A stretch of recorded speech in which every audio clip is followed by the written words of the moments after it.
시편 105편 1절부터 11절까지의 말씀입니다.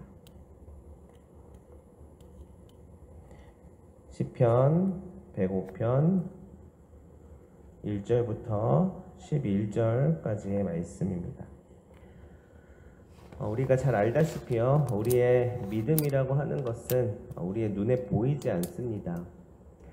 또한 정량화하여서 어떻다, 어느 정도 된다라고 잴 수도 없습니다. 그리고 실제로 이것이 있는가 없는가를 명확하게 또 판단을 내릴 수 있는 그러한 어떠한 매뉴얼이라든지 설명도 사실은 없습니다. 다만 삶을 통하여서 드러나는 삶의 모습과 또한 우리의 입술의 고백 속에서 그것이 진짜 진심으로 나오는 것인지를 다만 느낄 수 있을 뿐입니다. 조금 더 아주 객관적으로 판단을 내릴 수는 없겠지요. 어떻다라고 명확하게 말할 수는 없겠지만 오로지 하나님께서 그것을 아시고요. 또 하나님께서만 인정해 주시고요. 또 하나님께서만 확인해 주실 수 있습니다. 어쩌면 우리가 신앙생활을 하고 교회 생활을 하는 데 있어서 몇 년의 세월을 보내고 또 어느 정도의 공을 들이고 또 봉사하고 헌신하는 것들에 따라서 그 믿음의 정량을 잴 수 있다라고 한다면 어찌 보면 우리가 할 수 있는 노력으로 그 믿음을 증명할 수 있겠지만 사실은 이 믿음이라고 하는 것은 하나님께서만 아시고 또한 하나님께서만 인정해 주실 수 있는 부분입니다. 그렇기 때문에 우리의 믿음 생활은요, 하나님 안에서 온전히 이루어지게 됩니다. 그래야만 우리의 삶 가운데 실제로 묻어날 수 있기 때문입니다. 우리의 겉모습은 신앙생활을 잘하는 것처럼 보여도요, 하나님 안에 있지 않으면 그것이 실제로 진정한 믿음 생활이라고 말할 수 없을 것입니다. 그러나 우리의 드러나는 모습이 비록 겉으로 드러나 보이기에 조금 소홀해 보이기도 하고 또 시원치 않아 보이기도 할지 모르겠지만 그 실제적인 믿음의 깊이는 하나님 안에서만 비로소 드러날 수 있게 될 것입니다. 정말 그렇게 되었을 때 또 우리의 삶으로서도 그 향기로서 분명하게 드러날 수 있는 것입니다. 그러나 눈에 보이는 척하고 별 문제가 없는 척하는 일은 얼마든지 가능합니다. 그것은 저와 같은 목회자들도 마찬가지입니다. 우리 성도분들도 마찬가지이실 것입니다. 그렇기 때문에 우리는 끊임없이 씨름을 해야만 합니다. 나의 믿음이 어제와 그리고 오늘 어떠한지, 어느 정도로 우리가 그 믿음을 가지고 취하면서 나아가고 있는지를 점검해 봐야 되는데요. 바닥을 치고 있는가, 그렇지 않으면 발버둥을 치면서 붙잡으려 애를 쓰고 있는가, 날마다 그것을 돌아보는 것이 필요합니다. 그것이 만약에 바닥을 치고 또 어느 정도 수준 이하라고 판단이 될 수도 있습니다. 그러나 그것을 우리가 알고 돌아보며 하나님 앞에 나아가는 것이 어찌 보면 자연스러운 일입니다. 어느 정도 내가 생각하는 기준 이상으로 계속 그 믿음을 잘하고 있다라고 생각한다면 어떻게 보면 그것이 교만으로 다가올 수도 있습니다. 왜냐하면 하나님 앞에 설 때는 우리는 항상 연약하고 부족한 존재이기 때문에 나는 잘하고 있다고 생각되지만 하나님 앞에 서면 또한 부족한 모습을 발견할 수 있게 됩니다. 중요한 것은 그러한 모습들을 돌아보며 하나님 안에 다시금 새로운 은혜들을 구하고 다시금 거듭나는 것들이 필요할 것입니다. 늘 한결같이 똑같을 수만은 없습니다. 그것은 저를 포함하여서 여기 계신 분들 그리고 모든 그리스도인들이 마찬가지입니다. 우리는 연약한 사람들이기 때문에 하루에도 수백 번 무너지고 또 무너집니다. 또 낙심하기도 하고요. 또한 어려운 상황 가운데서는 좌절하기도 합니다. 가끔은 하나님이 우리의 삶 가운데 없어져 버리는 것만 같을 때도 있습니다. 때로는 하나님이 내 안에 있는 줄 알았는데 알고 봤더니 그것은 진정한 하나님이 아니라 내 스스로 포장하고 내 스스로 만들어낸 내가 생각하고 있었던 우상일 때도 가끔은 있습니다. 그러나 중요한 것은요, 그것을 발견하고 깨닫고 또한 기도 가운데 다시 주님의 이름을 부르는 데에 중요한 회복이 있다는 것입니다. 우리가 우리의 집에요 식탁 유리가 깨져 있으면 빠른 시일 내에 교체를 하든지 보수를 하겠죠. 신발 밑창이 오래되어서 툭 하고 떨어지게 되면 새로 사든지 또한 구두 수선에 맡기게 되겠지요. 중요한 것은요 다시 온전케 하는 것이고 또는 온전함을 회복하는 것입니다. 이와 같이 우리의 믿음도 그렇습니다. 깨어지고 부서지고 닳아 있는지 세세히 만져볼 수 있어야 하는데요. 여기서 가장 최악의 경우는 이것을 모르고 있는 것이에요. 아니 알고 있으면서도 또한 모른 척하는 것입니다. 또한 세월을 흘려보냅니다. 시선을 또한 바꾸어 버립니다. 그래도 믿음 생활을 하기는 해야 하니 그 형태는 갖추지만 안에는 썩어 있어도 티 안 나게 잘 가려버리는 것이지요. 그러면은 문제는 거기에서부터 생기는 것입니다. 믿음의 대상인 하나님도 잃어버리게 되고 또한 잊어버리게 되고 놓아버리게 되는 것이죠. 더 이상 믿음의 상태를 체크하지 않을 때 일어날 수 있는 일입니다. 어차피 이것을 가지고 아무도 뭐라고 하지 않을 것입니다. 누군가가 그것을 들여다보고자 해서 그것을 대신 체크해 주지 않기 때문입니다. 우리가 잘 알고 있는 고린도 후서 13장에 보면은요 5절 말씀에 이렇게 이야기하더라고요. 너희는 믿음 안에 있는가? 너희 자신을 시험하고 너희 자신을 확증하라. 예수 그리스도께서 너희 안에 계신 줄을 너희가 스스로 알지 못하느냐? 그렇지 않으면 너희는 버림받은 자니라. 아주 단도직입적으로 표현을 하고 있는 말씀인데요. 너희는 믿음 안에 있는지를 시험하고 확증하라고 이야기합니다. 이 말은 주를 향한 믿음을 스스로 간직하고 지키라는 말입니다. 물론 성령 하나님께서는 저기 멀리 계시다가 갑자기 언제는 마음 안에 들어오시고 조금 또 지나며 쓱 나가시는 그런 분은 아닙니다.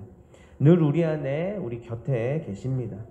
그러나 그 사실을 우리가 정작 모르고 잊어버리고 또는 지워버리고 있으면 주님은 드러나지 않습니다. 역사하지 못합니다. 일하시지 못합니다. 그냥 나 자신만 가득 차게 되는 것입니다.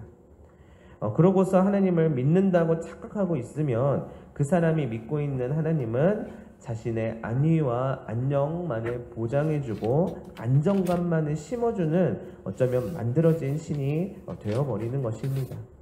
아니 하나님이 우리 안에 계심을 있는 그대로 받아들이고 믿음 안에서 깊이 들여다보고 다시금 하나님의 사람으로 회복되면 되는 것인데 이러한 과정을 잊어버리고 무시해버리면 우리에겐 종교적인 행위밖에 남지 못하게 되는 것입니다. 그러나 중요한 것은 우리가 진심으로 하나님 앞에 나아가기만 하면 어떠한 척하고 어떠한 행위만이 남아있는 종교적인 모습을 우리 스스로가 뭔가 그것을 남들에게 보여주려고 하는 모든 모습으로부터 자유할 수 있습니다. 사실 그게 맞습니다. 집에 가는 버스가 예를 들어서 2번 버스이면 2번 버스를 타고 가야지 4번 버스를 타고 2번이라고 우기면 왜 집으로 가지 않냐고 소리치게 될 것입니다. 그러나 그것은 어리석은 일입니다. 주님이 말씀하신 길이 있다면 목적지가 있다면 우리는 거기로 가야지 그렇지 않고서 다른 길을 이야기하면 결코 목적지에 갈 수가 없는 것입니다. 우리의 믿음의 사건도 주님의 말씀을 기반으로 하여서 주님께서 인도하시는 걸음을 따라서 인도하시는 방향을 따라서 가야 하는 것입니다. 오늘 우리가 읽었던 본문의 시편 기자의 고백은요 절절한 삶의 고백이었습니다. 믿음의 고백이요 확증의 고백이요 또한 가짜가 아닌 진짜요 진심이었습니다. 우리가 신분증이 있고 면허증이 있고 주민등록 등본이 있는 것은 모두 우리 스스로를 확증하기 위함이죠. 마찬가지로 우리의 믿음도요 때로는 확증하는 작업이 필요합니다. 그것은 어떻게 가능할까요? 주민센터를 가야 할까요? 아니면 경찰서를 가야 할까요? 그렇지 않습니다. 우리는 주님께 가야만 합니다. 모든 거품을 물리치고 우리 안에 계신 주님 곁으로 다가가서 그분 안에서 충분한 대화와 교제 속에서 확증을 받아야만 합니다. 2번 버스를 타고 가라 라고 하신 말씀을 들었으면 그 말씀대로 2번 버스를 타고 가는 그 삶의 모습을 통하여서 확증하는 것입니다. 2번 버스를 타라 했는데 4번을 타놓고 왜 저를 다른 데로 인도하십니까? 라고 한다면 우리는 그 말씀대로 순종하면서 그 삶을 통하여 확증할 수 없게 됩니다. 다만 자신의 생각과 자신의 삶에 있어서 자기의 마음들, 자신의 생각들로 채워진 삶의 내용들만 가득할 뿐입니다. 오늘 시편의 기자는요, 충분히 그 시간 안에서 살아가는 자의 모습을 보여주고 있습니다. 시편의 기자들이 할 일이 없어서 이런 고백을 하는 게 결코 아닙니다. 그냥 미사옥구로 성경책을 기록하기 위해서 또 이런 표현들을 쓴 것이 아닙니다. 삶이 곧 말씀의 현장이었기 때문입니다. 그가 하나님의 말씀을 기도 가운데 또한 삶의 메시지로 받아들이고 이것을 말씀의 현장으로서 살아가며 고백한 것입니다. 이 시편의 기자는 분명히 하나님께서 주신 말씀을 돌아보면서 기도하였을 것입니다. 오늘 우리가 이 새벽에 나와서 말씀을 경청하고 내 말씀으로 받아들이고 또 하나님 앞에 기도 제목을 가지고 기도하는 것처럼 이 시편의 기자도 마찬가지였을 것입니다. 세월이 아무리 지나고 또 시대가 변했다 하여도 하나님을 믿는 신앙 안에 있는 이 신앙인들은 그 삶의 작업들을 반드시 수행해야만 하는 것입니다. 봤더니 성경 속의 인물들이 모두가 그렇게 하였습니다. 그래서 하나님의 인도하심을 받을 수 있었고요. 비록 부족하지만 하나님께서 그들을 사용하실 수 있었던 것입니다. 그리고 우리도 마찬가지입니다. 우리는 성경 속에 나온 인물들은 아니겠지요. 그렇지만 우리 또한 한 신앙인으로서 성경 속에 나와 있는 인물과 똑같습니다. 연약하고 부족한 모습이 있지만 삶을 통하여서 하나님의 메시지를 발견하고 돌아보며 또 삶의 내용을 통하여서 확증하고 또 하나님의 믿음의 여정을 살아가는 그런 증인으로서의 삶을 살게 되는 것입니다. 신앙은 삶이라는 것을 여러분들은 잘 알고 계실 것입니다. 저 또한 그것을 몸소 경험한 사람입니다. 제가 삶을 돌아보며 어렵고 힘들 때마다 그것을 다시금 회복할 수 있었던 계기는 말씀을 통하여서 회복되었다라는 것을 명확하게 경험하였던 것 같습니다. 저는 때로는 힘들 때마다 시편 말씀을 많이 읽습니다. 시편 말씀을 읽다 보면 그 안에서 하나님께서 회복시켜 주시는 것들이 있고요. 또한 실제로 힘이 나기도 하고요. 또한 표정이 밝아지기도 하고요. 하나님께서 내 상황을 어떻게 하시고 몇천 년 전에 쓰여져 있었던 성경 안에서 이 말씀을 기록하셨을까라는 생각이 들기도 합니다. 시편에 나와 있는 기자들은 대부분 하나님을 찬양하고 고백하는 내용들이 많지만 탄원시가 많이 있고요. 또 하나님 앞에 어려움들을 아뢰는 시들이 많이 있습니다. 고백들이 많이 있습니다. 그 모습들을 보면서 이 사람들도 이 상황에서 자신의 삶을 통하여서 참 힘들고 어려운 상황 속에서 하나님을 의지하며 살아계신 성령 하나님을 만났구나 라는 것들을 느끼고 깨닫게 되면 지금 나에게 역사하시는 그 하나님이 어떠한 메시지를 보내시고 있는지를 깨달을 수 있게 되는 것입니다. 그리고 그것은 그저 나의 신앙생활, 그냥 내가 내 생각대로 하는 신앙생활이 아니라 살아계신 하나님의 이끄심에 순종하며 따라가는 과정이라고 이야기해야 할 것입니다. 우리가 서점에 가서 책을 고르듯이 백화점에 가서 쇼핑을 하듯이 의지할 만한 신을 하나 골라서 나의 개성대로 신앙생활을 하는 것이 아니라 실제로 살아계신 하나님의 부르심을 받고 하나님의 자녀로 살아가는 삶을 사는 것입니다. 그러면요, 이상하게도 고난 가운데 알 수 없는 힘을 얻게 됩니다. 이것은 세상 사람들 앞에서 설명하는데 사실 어려운 일일 수도 있어요. 왜냐하면 머리로 이해가 되지 않기 때문이에요.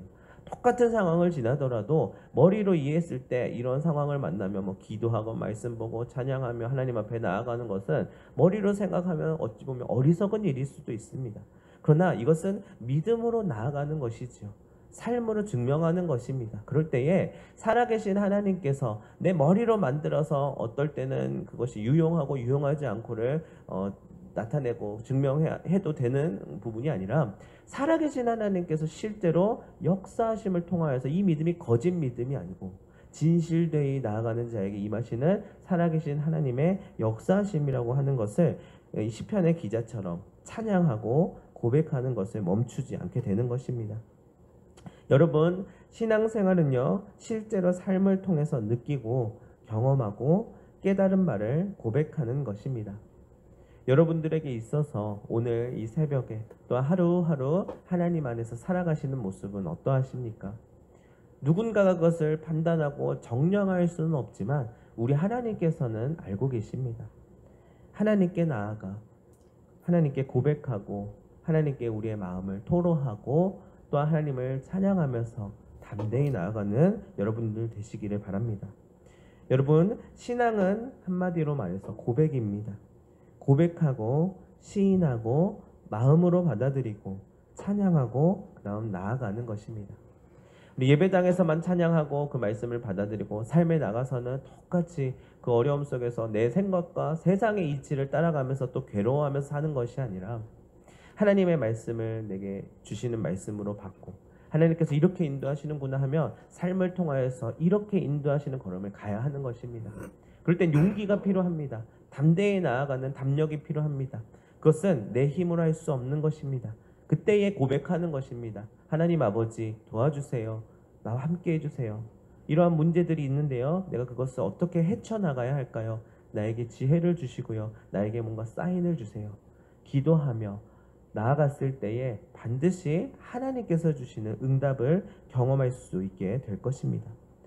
여러분, 저는 그 시간들이 늘 여러분들에게 있기를 바랍니다.